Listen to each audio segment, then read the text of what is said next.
지난주에 특히 소상공인들에 대한 정부 대책에 대해서 한 말씀 드리고자 합니다.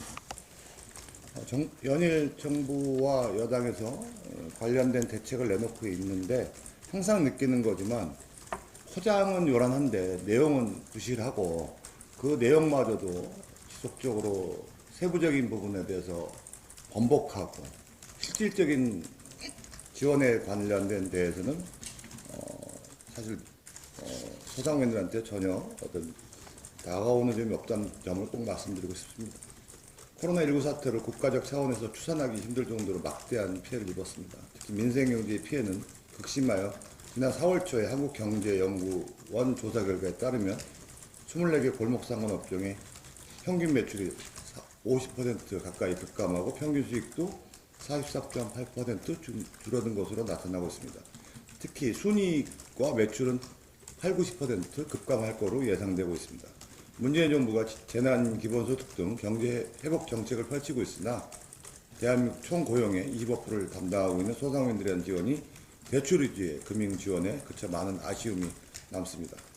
정부가 어제 고용 안정지원금을 연소득 7천만 원 이하의 소상공인들에게 3개월에 걸쳐 월 50만 원씩 지급한다고 발표했는데 이것으로는 문재인 정부의 생생내 위험 정책이 될 뿐 소상공인들의 위기를 극복하기에는 턱없이 부족한 예수입니다. 얼마 전에도 소상공인들 상대로 전 국민을 상대로 고용보험제를 시행하겠다고 했는데 이런 부분도 한 가지 예를 들면은 형평성에서 일반 근로자는 사업주가 고용보험료의 절반을 부담하고 있지만 1인 소상공인은 보험료를 전액 부담하고 있고요. 고용보험 가입 1인 소상공인이 1만 5천 명밖에 안 되는데 고용원 없는 자영업자 수는 405만 명입니다. 0.38%도 가입 확대가 되기 힘들고 현실성이 없습니다. 고용보험의 재정 수지는 2조 원 적자고 적립금도 2017년 기준에 10조 3천억으로 늘어나고 있습니다. 그러니까 2019년도에 7.4조 원으로 보험료를 인상이 불가피하다는 점입니다. 이렇게 현실성이 없는 부분을 연일 발표하고 있습니다. 한마디로 나라빚을 들려서 가계부 늘리는 꼴로 가계부채의 시한폭탄만 키울 뿐입니다.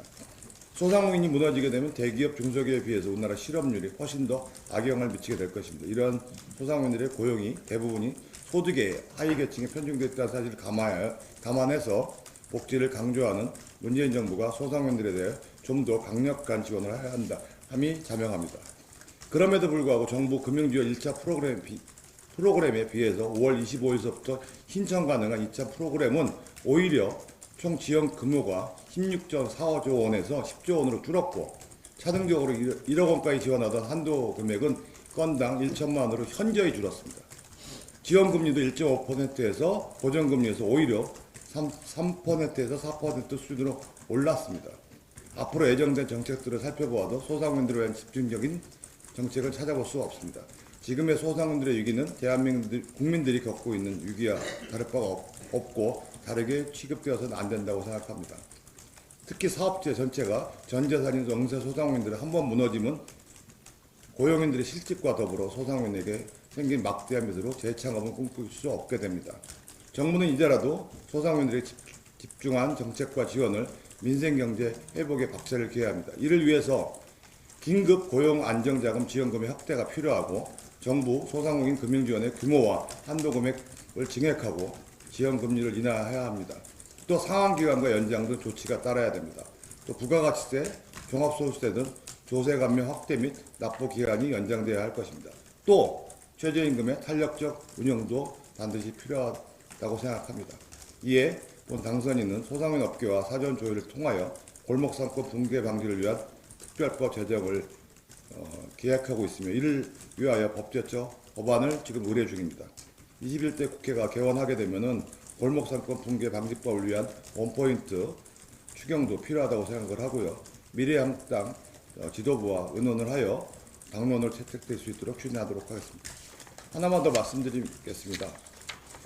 지난 6일 오후 배달의 민족이 운영하는 어플리케이션이 약 2시간 가까이 장애가 발생됐습니다.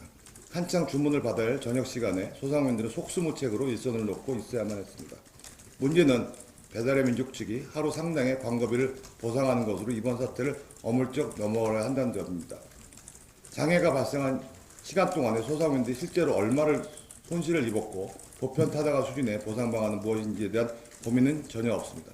하물며 신선도를 잃어가는 식재를 지켜볼 수밖에 없었던 소상공인들의 속타는 심정을 단 한 번만이라도 헤아려 봤는지 궁금합니다. 배달의 민족은 불과 얼마 전에는 수수료 인상 문제로 독과점 횡포 논란을 일으키기도 했습니다. 점점 자신들의 입속 챙기기에만 혈안이 되고 있는지 아닌지 자성해 보기 바랍니다. 향후 재발 방지를 위한 대책이 어떻게 마련될 수 있는지 주의 깊게 지켜볼 생각입니다. 이상입니다.